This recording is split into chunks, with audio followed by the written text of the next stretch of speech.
remember Frank because he dressed in a very simple, kind of unusual way for the time.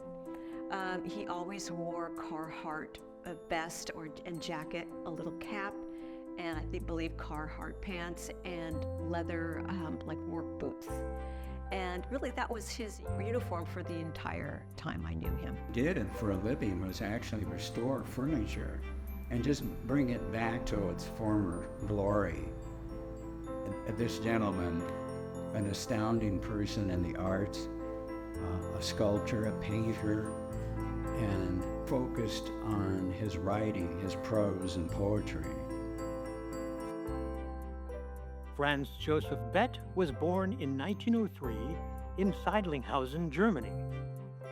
He apprenticed with his father and uncle in their wood-turning and furniture manufacturing shop, but his personal vision was to express his artistic gifts in a more personal way. At the age of 24, his maternal uncle, F.J. Sturge, sponsored him to emigrate to Chicago in the United States. From 1927 through 1944, Frank painted promotional signs for his uncle's dry goods store while attending classes at the American Academy of Art and the Art Institute of Chicago. Here he began his lifelong passion for painting landscapes, portraits, and vividly colored fantasy compositions. During World War II, Frank served in the Air Force in a unit that honed his woodworking skills while he fabricated propellers for trainer planes. Once the war was over, Frank worked in the French Quarter of New Orleans as a refinisher of antique furniture while he continued to study art and hone his skills. Frank was never completely comfortable living in the South. As a European, he did not understand, nor could he condone segregation. One of the things that really impressed me about Frank was that he was probably in his 70s when he took up poetry. And he really devoted a lot of time and effort to that art form.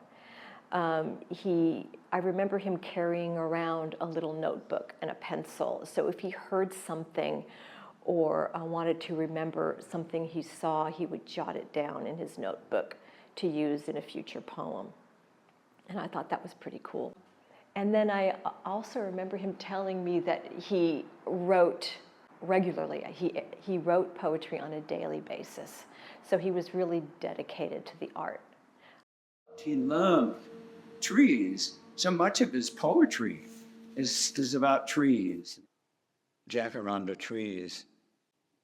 From afar, appearing like domes of blue, the multitudinous lavender bells of the blooming jacaranda shamelessly disrobe on the city streets. I was doing some electrical work here, and this is maybe one of the last jobs that I did with the guy before we separated permanently. And he said, would you like to go on a walk with me? And I said, sure. And we went for a walk.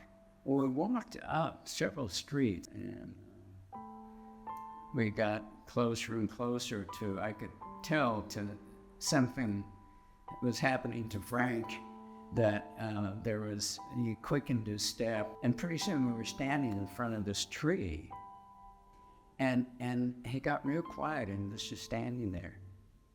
And I looked at him and looked at the tree, what's going on here, And he said, this is one of my favorite trees. In the early 1950s, Frank Bette moved to the Victorian at 1601 Paru Street and lived in what is, today, the Signature Gallery, while conducting business in the main gallery. 10 years later, Frank purchased the building.